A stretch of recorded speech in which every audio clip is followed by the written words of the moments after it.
Hi guys, BNS ക്ലാസ്സിൻ്റെ part വീഡിയോയിലേക്ക് എല്ലാവർക്കും സ്വാഗതം. അപ്പോൾ പാർട്ട് 1 വീഡിയോ എല്ലാവരും കണ്ടു എന്ന് വിചാരിക്കുന്നു. പാർട്ട് 1 വീഡിയോയിൽ നമ്മൾ ചാപ്റ്റർ 1 ചാപ്റ്റർ 2 പ്രധാനപ്പെട്ട സെക്ഷൻസ് എല്ലാം സ്കെച്ച് ഔട്ട് ചെയ്ത് നമ്മൾ എന്ത് ചെയ്ത് ഡിസ്കസ് ചെയ്ത് പോകുന്നുണ്ട്. അപ്പോൾ നമുക്കിനി ചാപ്റ്റർ 3 നമുക്ക് പഠിക്കാനുള്ളത്. അപ്പോൾ ചാപ്റ്റർ 3 എന്തിനെ പറ്റി ഡീൽ ചെയ്യുന്നത്? ജനറൽ എക്സെപ്ഷൻസിനെ പറ്റിയാണ് ചാപ്റ്റർ 3 ഡീൽ ചെയ്യുന്നത്. അപ്പോൾ ചാപ്റ്റർ 3 ആ സെക്ഷൻസ് 14 മുതൽ 44 വരെയാണ് ചാപ്റ്റർ 3 വരുന്നത്. Chapter 3 deals with general exceptions. ഇനി എന്താണ് ഈ general exceptions? If you do a crime അല്ലെങ്കിൽ if you commit a crime we will be definitely be punished. നമ്മളൊരു ക്രൈം ചെയ്താൽ നമ്മളെ എന്തായാലും നമ്മൾ എന്ത് ചെയ്യും? നമ്മളെ പണിഷ് ചെയ്യപ്പെടും. ബട്ട് ചില സമയത്ത് ചില സാഹചര്യങ്ങൾ, ആ സാഹചര്യങ്ങൾ എന്താണെന്ന് കൃത്യമായിട്ട് ഓരോ സെക്ഷനിൽ പറയുന്നുണ്ട്. ആ സാഹചര്യങ്ങളിലാണ് നമ്മൾ ചെയ്തൊരു ആക്ട് പെടുന്നതെങ്കിൽ നമുക്ക് എന്ത് ചെയ്യാൻ പറ്റും? കോടതിയിൽ നമുക്ക് എന്ത് ചെയ്യാം? ആ കാര്യങ്ങൾ ജസ്റ്റിഫിക്കേഷനായിട്ട് നമുക്ക് പറയാൻ പറ്റും നമുക്ക്. ഓക്കെ, അപ്പോൾ നോർമലി ഒരു ക്രൈം ചെയ്താൽ definitely we will be punished. But ചില ആക്ടുകൾ ചെയ്തു കഴിഞ്ഞാൽ that is justified by law. ആ ആക്ടുകൾ എന്ത് ചെയ്യാൻ പറ്റും? That is justified by law. നമുക്ക് ആ ആക്ടുകൾ നമുക്ക് പറഞ്ഞ് നമുക്ക് എന്ത് ചെയ്യാൻ പറ്റും? നമുക്ക് കോടതിയിൽ നമുക്ക് എന്ത് ചെയ്യാൻ പറ്റും? ആ പണിഷ്മെൻറ്റ്സിൽ നിന്ന് നമുക്ക് എന്ത് ചെയ്യാൻ പറ്റും? ഒഴിവാക്കാൻ പറ്റും. സം എക്സ്ക്യൂസസ് അല്ലേ? ക്രിമിനൽ ലയബിലിറ്റിയിൽ നിന്ന് രക്ഷപ്പെടാനുള്ള കുറച്ച് എക്സ്ക്യൂസുകൾ, അതാണ് മെയിനായിട്ട് നമ്മൾ എന്ത് ചെയ്യുന്നുണ്ട് ഈ ചാപ്റ്റർ 3 ഡീൽ. ഒരു എക്സാമ്പിൾ ഞാൻ പറയാം. ഇപ്പോൾ ഇതിൽ നമ്മൾ പഠിക്കുന്ന ഒരു ജനറൽ എക്സെപ്ഷനാണ് act of a child under 7 years of age. അതിൽ എന്താ പറയുന്നത് വെച്ച് കഴിഞ്ഞാൽ 7 വയസ്സിന് താഴെ കുട്ടി ഒരു ക്രിമിനൽ ആക്ട് ചെയ്താൽ അത് ക്രിമിനൽ ആക്ട് തന്നെയല്ല. അപ്പോൾ so it is A general exception. അപ്പോൾ 7 വയസ്സിന് താഴെ കുട്ടി ഒരു ക്രൈം ചെയ്ത് കഴിഞ്ഞാൽ എന്താണ്? That is an exception. Okay, അത് സ്പെസിഫിക്കലി നമ്മൾ എന്ത് ചെയ്യുന്നുണ്ട്? പറയുന്നുണ്ട്. സോ ജനറൽ എക്സെപ്ഷൻ എന്ന് പറഞ്ഞാൽ എന്താണ്? വളരെ സിമ്പിളായിട്ട് ഞാൻ പറയാം. നോർമലി നമ്മൾ ക്രൈം ചെയ്ത് കഴിഞ്ഞാൽ അതൊരു എന്ത് ചെയ്യുന്നുണ്ട്? We will be liable to be punished. ഇനി ചില സ്പെസിഫിക് ആക്ഷൻസ്, ചില സ്പെസിഫിക് ആക്റ്റുകൾ, ഓക്കെ, ചില സ്പെസിഫിക് പ്രവർത്തികൾ, അത് നമ്മുടെ ഈ ജനറൽ എക്സെപ്ഷൻസിൽ പല പല സെക്ഷനുകളായി പറയുന്നുണ്ട്. ഓക്കെ, അത് ആ സ്പെസിഫിക് പറയുന്ന കാര്യങ്ങളിലാണ് നമ്മൾ ചെയ്യുന്ന ക്രിമിനൽ ആക്ട് പെടുന്നതെങ്കിൽ we can take it as an excuse. നമുക്ക് എന്ത് ചെയ്യാം? കോടതിയിൽ അത് ജസ്റ്റിഫിക്കേഷൻ ആക്കി വെച്ച് നമുക്ക് എന്ത് ചെയ്യാൻ പറ്റും? നമുക്ക് എക്സ്ക്യൂസ് ആയിട്ട് നമുക്ക് എന്ത് ചെയ്യാം? ക്രിമിനൽ ലയബിലിറ്റി ഒഴിവാക്കാൻ പറ്റും. വേറൊരു എക്സാമ്പിൾ ഞാൻ പറഞ്ഞുതരാം. Private defence. നമ്മുടെ ജീവനോ സ്വത്തിനോ എന്തെങ്കിലും തരത്തിലുള്ള ഒരു ഭീഷണി വന്നാൽ നമുക്ക് എന്ത് ചെയ്യാം? നമുക്ക് പ്രതികരിക്കാൻ പറ്റും. ഇപ്പം എന്നെ ഒരാൾ ഒരു വടി വെച്ച് അടിക്കാൻ വന്നു, അപ്പോൾ എനിക്കൊരു ജീവനിൽ പേടിയുണ്ട്. എനിക്ക് എന്ത് ചെയ്യാം? തിരിച്ചയാളെ പ്രതിരോധിക്കാം. ഒരു വടി വെച്ച് പ്രതിരോധിക്കാൻ അയാൾക്ക് പരിക്ക് പറ്റൂ. അപ്പോൾ പരിക്ക് പറ്റിക്കഴിഞ്ഞാൽ I have done a criminal act. But എന്താണ്? I can ask for an excuse. എനിക്കൊരു ജസ്റ്റിഫിക്കേഷൻ അവിടെ ചോദിക്കാൻ പറ്റും. Because I exercised my private defence. എൻ്റെ പ്രൈവറ്റ് ഡിഫൻസ് എന്ന് പറഞ്ഞ ഒരു ജനറൽ എക്സെപ്ഷനാണ്. അപ്പോൾ എനിക്ക് എന്ത് ചെയ്യാൻ പറ്റും? ഈ ജനറൽ എക്സെപ്ഷനായ പ്രൈവറ്റ് ഡിഫൻസാണ് ഞാൻ ചെയ്തതെന്ന് പറഞ്ഞ് കോടതിയിൽ എന്ത് ചെയ്യാൻ പറ്റും? എനിക്ക് പറയാൻ പറ്റും. എന്ത് ചെയ്യാൻ പറ്റും? അയാളെ പരിക്കേൽപ്പിച്ചുള്ള ശിക്ഷയിൽ നിന്ന് എനിക്ക് എന്ത് ചെയ്യാൻ പറ്റും?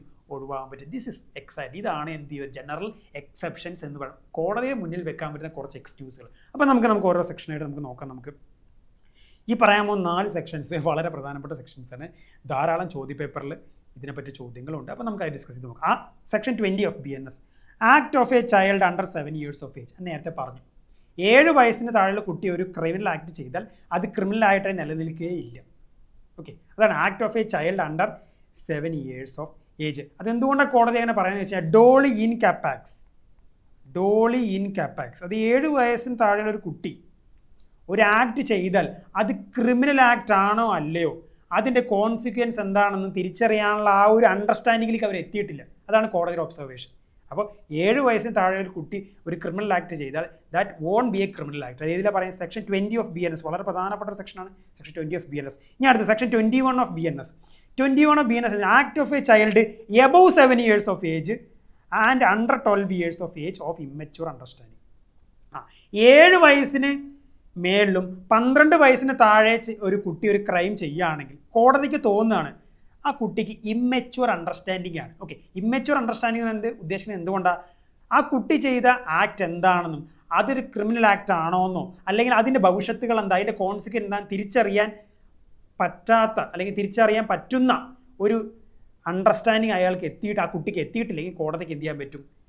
ആ 7 വയസ്സിനും 12 വയസ്സിന് ഇടയിലുള്ള കുട്ടി ചെയ്ത ആ ക്രിമിനൽ ആക്ട് എന്ത് ചെയ്യുക, ക്രിമിനൽ ആക്റ്റായിട്ട് കണക്കാക്കില്ല. അതാണ് act of a child above 7 years and under 12 years of age of immature understanding. അതാണ് സെക്ഷൻ 21. അപ്പോൾ സെക്ഷൻ 21 എന്തിനെ പറ്റിയാണ് പറയുന്നത്?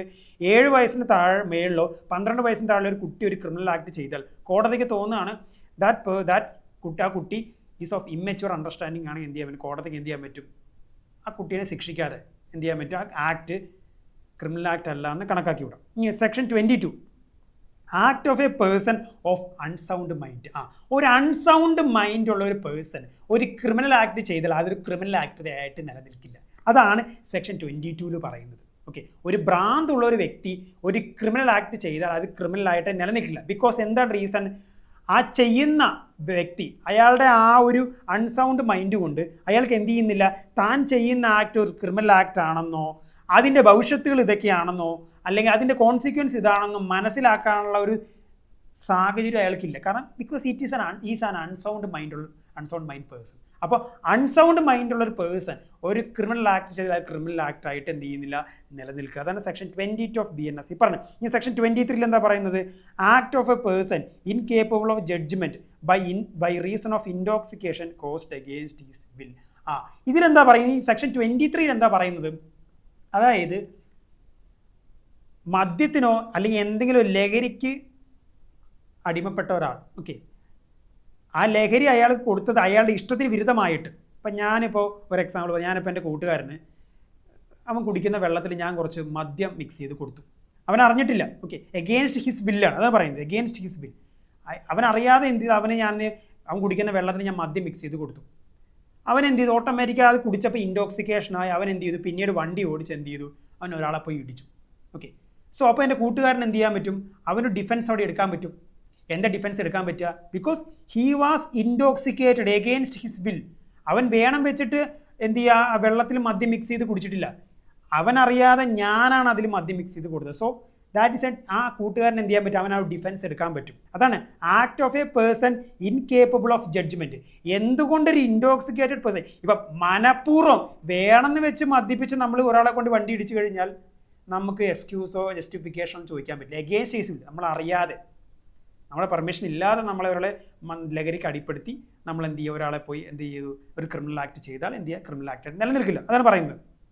എന്തുകൊണ്ട് അങ്ങനെ നമ്മൾ അങ്ങനെയുള്ള വ്യക്തിക്ക് ക്രിമിനൽ ലയബിലിറ്റി കൊടുക്കാത്ത? ബിക്കോസ് അയാൾ ഇൻടോക്സിക്കേറ്റഡാണ്, ഒരു നോർമൽ മൈൻഡിലല്ല, ഇൻടോക്സിക്കേറ്റഡ് ആയിട്ടുള്ള ഒരു മൈൻഡിലാണ് ചെയ്യുന്നത്. അയാൾ ചെയ്യുന്ന ഒരു ആക്ട് ക്രിമിനൽ ആക്ട് ആണെന്നോ അയാൾ ചെയ്യുന്ന ക്രിമിനൽ ആക്ടിൻ്റെ കോൺസിക്വൻസ് ഇതൊക്കെയാണോ അയാൾക്ക് തിരിച്ചറിയാനുള്ള ആ കേപ്പബിലിറ്റി ഇല്ല അയാൾക്ക്.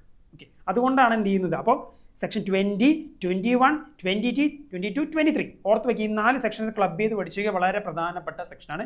20 എന്ന് പറയുന്നത് act of a child under 7 years of age. Act 21 എന്ന് പറയുന്നത് എബവ് 7 years 12 years താഴെയുള്ള കുട്ടിയുടെ ക്രിമിനൽ ആക്ട്. 22 എന്ന് പറയുന്നത് act of a person of unsound mind.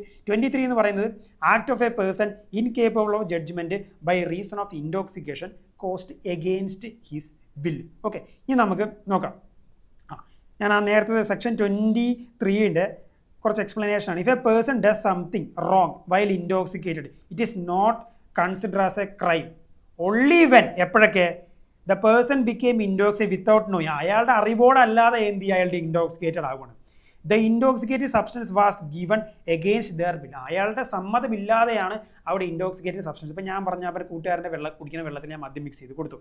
And because of that is ആ ഇൻടോക്സിക്കേഷൻ മുതൽ ആ ലഹരിക്ക് അടിമപ്പെട്ടുകൊണ്ട് എന്ത് ചെയ്യുന്നതിന് പേഴ്സൺ കുഡ് നോട്ട് അണ്ടർസ്റ്റാൻഡ്. അയാൾക്ക് മനസ്സിലാവുന്ന അയാൾ എന്താണ് ചെയ്യണമെന്നോ അത് റോങ് ആണോ ഇല്ലീഗൽ ആണോ എന്നൊന്നും എന്ത് ചെയ്യുന്നില്ല, അയാൾക്ക് തിരിച്ചറിയാൻ എന്ത് ചെയ്യുന്നില്ല, പറ്റുന്നില്ല. അത് എന്തുകൊണ്ടാണ്? ഇൻടോക്സിക്കേഷൻ മൂലമാണ്. ഓക്കെ, ഇൻടോക്സിക്കേഷൻ മൂലമാണ്. അതാണ് സംഭവം. അതാണ് സെക്ഷൻ 23 ഓഫ് BNS പറഞ്ഞത്. ഇനി അടുത്തത് സെക്ഷൻ 34 to 44. ഓക്കെ, അപ്പോൾ നമ്മൾ ഏകദേശം ചാപ്റ്റർ 3യുടെ അവസാന ഭാഗത്തെത്തി. 34 to 44 എന്തിനെ പറ്റി ഡീൽ ചെയ്യുന്നത്? 34 to 44 deals with private defence. 34 to 44 എന്തിനാ ഡീൽ ചെയ്യുന്നത്? Private defence. പ്രൈവറ്റ് ഡിഫൻസ് എന്താണെന്ന് ഞാൻ നേരത്തെ പറഞ്ഞു. നമ്മുടെ പ്രോപ്പർട്ടിക്കോ നമ്മുടെ ജീവനോ അല്ലെങ്കിൽ നമുക്ക് വേണ്ടപ്പെട്ട ഒരു ജീവനോ പ്രോപ്പർട്ടിക്കോ എതിരെ എന്തെങ്കിലും ഭീഷണി വരികയാണെങ്കിൽ we can exert appropriate amount of force back. പ്രതിരോധിക്കാൻ പറ്റും നമുക്ക്. Okay, under Bharatiya Nyaya Sanhita private defence means the legal right. അതൊരു ലീഗൽ റൈറ്റാണ്. പ്രൈവറ്റ് ഡിഫൻസ് എക്സസൈസ് ചെയ്യാന്ന് പറഞ്ഞാൽ ലീഗൽ റൈറ്റ്. ഈ നമ്മൾ ഒരാളെ ആക്രമിക്കാൻ വന്നു, നമ്മൾ അതിന് ഇക്വാലൻ്റ് ആയിട്ടുള്ള ഫോഴ്സാണ് തിരിച്ച് എക്സേർട്ട് ചെയ്യേണ്ടത്. ഒരാളെ നമ്മൾ എന്താ പറയുക വടി വെച്ച് അടിക്കാൻ നമുക്ക് തിരിച്ചയാളെ വടി വെച്ച് അടിക്കാം. അല്ലാതെ വടി വെച്ച് അടിക്കാൻ വരുന്ന ആൾ തോക്ക് വെച്ച് വെടിവെച്ച് കൊല്ലാൻ പറ്റില്ല. അതാണ് ഞാൻ പറയുന്നത്. ഇങ്ങോട്ട് വരുന്ന ഫോഴ്സിൻ്റെ അപ്രോപ്രിയേറ്റ് ആയിട്ട് തിരിച്ച് നമുക്ക് അപ്ലൈ ചെയ്യാൻ പറ്റുള്ളൂ. So private defence is a legal right ആണ്. Okay, legal right that to protect yourself, another person or property from danger or unlawful attack. നിങ്ങൾക്ക് വേണ്ടപ്പെട്ട ഒരാളോ അല്ലെങ്കിൽ നിങ്ങളുടെ പ്രോപ്പർട്ടീന് എന്തെങ്കിലും അറ്റാക്കോ ഡേഞ്ചറിൽ നിന്ന് പ്രൊട്ടക്റ്റ് ചെയ്യാനുള്ള റൈറ്റിനെ നമ്മൾ പ്രൈവറ്റ് ഡിഫൻസ് എന്ന് പറയും. പ്രൈവറ്റ് ഡിഫൻസ് നമ്മൾ എക്സസൈസ് ചെയ്തു, വേറെ ആൾക്ക് പരിക്ക് പറ്റി, അയാൾ കൊണ്ട് കേസ് കൊടുത്തു, നമുക്ക് എന്ത് ചെയ്യാൻ പറ്റും? കോടതിയിൽ നമുക്ക് ജസ്റ്റിഫിക്കേഷൻ ആയിട്ട് പറയാൻ പറ്റും, I exercised my legal right. ഞാൻ അവിടെ പ്രൈവറ്റ് ഡിഫൻസ് ആണ് എന്ത് ചെയ്ത് ഉപയോഗിച്ചത്. അപ്പോൾ സെക്ഷൻ 34 to 44 ആണ് പ്രൈവറ്റ് BNS സെക്ഷൻ 34 to 44 ആണ് എന്തിനെ പറ്റി ഡീൽ ചെയ്യുന്നത്? പ്രൈവറ്റ് ഡിഫൻസിനെ പറ്റി. ഈ പ്രൈവറ്റ് ഡിഫൻസിൽ വളരെ പ്രധാനപ്പെട്ട section 37, act against which there is no private defence. ഈ BNSന്റെ സെക്ഷൻ 37 ഒരു 3 പ്രധാനപ്പെട്ട കാര്യങ്ങൾ പറയുന്നുണ്ട്. ആ സർക്കംസ്റ്റാൻസ് നമുക്ക് പ്രൈവറ്റ് ഡിഫൻസ് നമുക്ക് ഉപയോഗിക്കാൻ പറ്റില്ല. അതാണ് ഇതിൽ പറയുന്നത്. Act against which there is no private defence.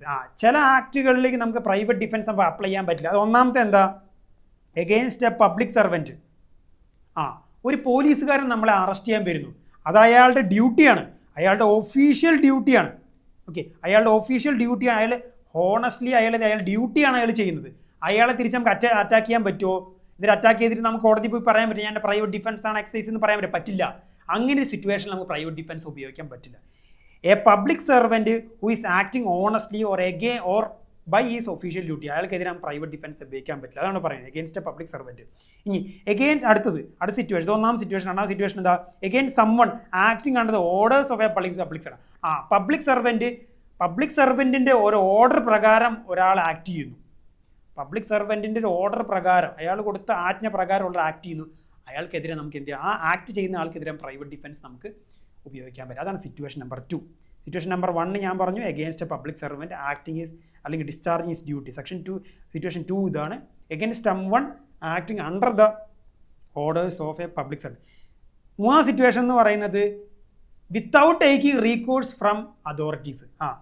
നമുക്കെതിരെ ജീവനോ ഭീഷണിയോ എന്തെങ്കിലും, നമ്മുടെ ജീവനോ സ്വത്തിനോ ഭീഷണി വരുമ്പോൾ നമ്മൾ ഫസ്റ്റ് എന്താ ചെയ്യണം? നമ്മൾ പോലീസ് സ്റ്റേഷനിൽ അറിയിക്കുകയാണ് ചെയ്യുന്നത്.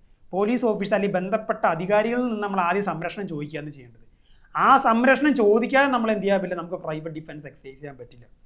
When there is enough time to ask help from police or authorities instead of attacking without taking the recourse from authorities. അതോറിറ്റീസിൽ നിന്ന് റീകോഴ്സ് എടുക്കാതെ നമ്മൾ, അല്ലെങ്കിൽ അതോറിറ്റീസിൻ്റെ നിന്ന് ഹെൽപ്പ് എടുക്കാനുള്ള ടൈം ഉണ്ടായിട്ടും, സഫീഷ്യൻറ്റ് ടൈം ഉണ്ടായിട്ട് നമ്മളത് ഉപയോഗിക്കാതെ നമ്മൾ ഇമ്മീഡിയറ്റ് അറ്റാക്ക് ചെയ്യുകയാണെങ്കിൽ നമ്മൾ അവിടെ ആ ഒരു സിറ്റുവേഷന് പ്രൈവറ്റ് ഡിഫൻസ് നമുക്ക് എന്ത് ചെയ്യില്ല? നമുക്കൊരു ജനറൽ ഡിഫൻസ് ആയിട്ട് അല്ലെങ്കിൽ ജനറൽ എക്സെപ്ഷൻ ആയിട്ട് നമുക്ക് എന്ത് ചെയ്യാൻ പറ്റില്ല? പറയാൻ എന്ത് ചെയ്യില്ല? സാധിക്കില്ല. ഓക്കെ, അതാണ് എന്ത് പറയുന്നത് ഇതിൽ പറയുന്നത്. അപ്പോൾ സെക്ഷൻ 34 to 44 എന്തിനെ പറ്റിയാണ് പറയുന്നത്? പ്രൈവറ്റ് ഡിഫൻസിനെ പറ്റിയാണ് പറയുന്നത്. സെക്ഷൻ 37 വളരെ പ്രധാനപ്പെട്ട ഒരു സെക്ടറാണ്, നിങ്ങൾ ഓർത്ത് വയ്ക്കുക. പിന്നെ അതുപോലെ തന്നെ നമ്മൾ പഠിച്ചു സെക്ഷൻ 20, 21, 22, 23 അല്ലെ, വളരെ പ്രധാനപ്പെട്ട സെക്ഷനാണ് section 20, act of a child under 7 years of. അപ്പോൾ നമ്മൾ ചാപ്റ്റർ 3 പഠിച്ചു കഴിഞ്ഞു. സെക്ഷൻസ് 14 മുതൽ 44 വരെ നമ്മൾ പഠിച്ചു കഴിഞ്ഞു. അപ്പോൾ നമുക്ക് ഇനിയും അടുത്ത ചാപ്റ്ററും സെക്ഷൻസൊക്കെ ആയിട്ട് ഞാൻ അടുത്ത വീഡിയോയിൽ വരും. So treat this as part 2 video. അപ്പോൾ എല്ലാവരും പാർട്ട് 3 വീഡിയോയ്ക്ക് വേണ്ടി വെയിറ്റ് ചെയ്തിരിക്കുക. അപ്പോൾ ഈ കണ്ടന്റ് ഹെൽപ്ഫുള്ളായി ഉറപ്പായിട്ട് സപ്പോർട്ട് ചെയ്യുക, ലൈക്ക് ചെയ്യുക, സബ്സ്ക്രൈബ് ചെയ്യുക, നിങ്ങളുടെ ഫ്രണ്ട്സിനൊക്കെ അയച്ചു കൊടുക്കുക. Guys, thank you.